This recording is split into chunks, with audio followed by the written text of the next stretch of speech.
when the post-poll violence, the West Bengal Panchayat poll violence, the toll is now up to 45 since the 8th of June. So since the 8th of June, you had contestants and candidates that were going out, trying to file their nominations. They were attacked. Before even filing their nominations, many were attacked. Many wouldn't even venture out at all. Many would sit only at home. Several BJP candidates were pictured, sitting inside the headquarters saying that we're too scared to go out. We're certain we're going to be killed.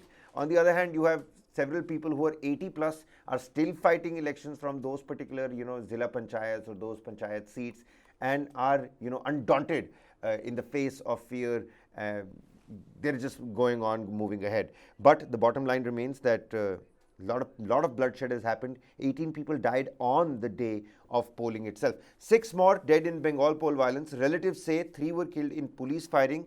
The chief minister says, free hand to police to act against those behind violence, is what the chief minister has said, Mamata Bannerjee. Now the poll result will be subject to our ultimate orders. That is the intervention coming from the High Court. So the High Court has now intervened. It has said poll results will be subject to our ultimate orders.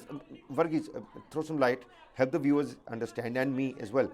What does our ultimate orders mean? Basically, the court will say that whatever the results are going to be out will be dependent on how we see this entire petitions that have come in front of us, and we would examine it. It was also gone ahead and expressed its displeasure to the State Election Commission over the handling of these polls. I'll just read out the article. The Calcutta High Court on Wednesday said that the Panchayat elections in West Bengal and the declaration of results will be subject to ultimate orders that it may pass in connection with petitions filed on poll-related violence and electoral malpractices.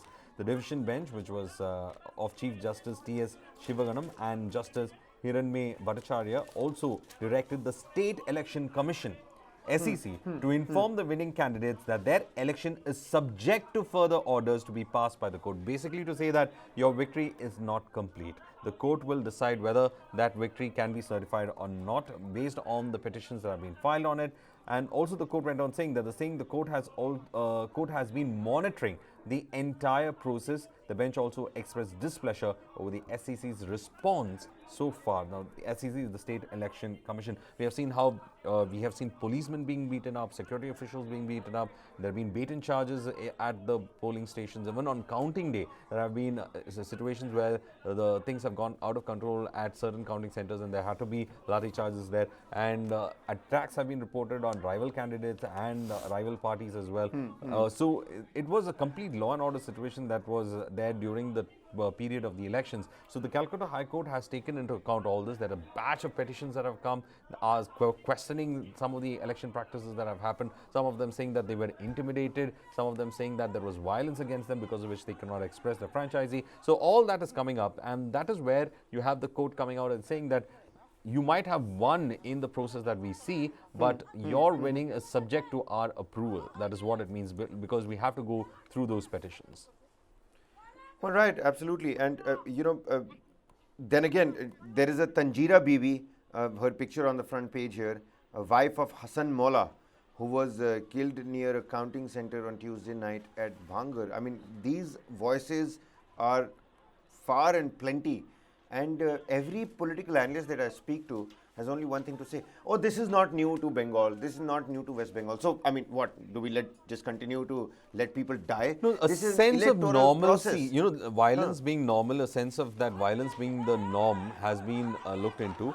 And I think that is something that I think we should also be worried about, because the sense of bringing some kind of normalcy to violence during polls, that is unacceptable. But then, since the court has intervened, we've just read out what the papers have said at the court's observation. Let's leave it to the court to go with the process about the results in these polls. And of course, as we know, that TMC had made a sweep when it comes to these Panchayat polls, but it has been a very, very difficult. The TMC is going to come out and say this is a judicial overreach. This is the center playing its cards right. That's what the TMC is going to come out and say. And the BJP, of course, will continue to demand that, that's the poll violence that has taken place, vandalism, all of that. and BJP leaders, of course, taking stock of situation. So it is a BJP versus TMC fight over there. It's a governor versus chief minister fight over there. Mamata Bannerjee for the longest time has been saying that the federal structure is under attack.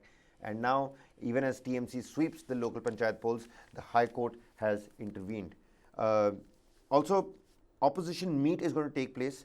How are parties going to posture themselves is something to look at. More opposition parties at next week's meet, but important to note here that Sonia Gandhi is going to be over there.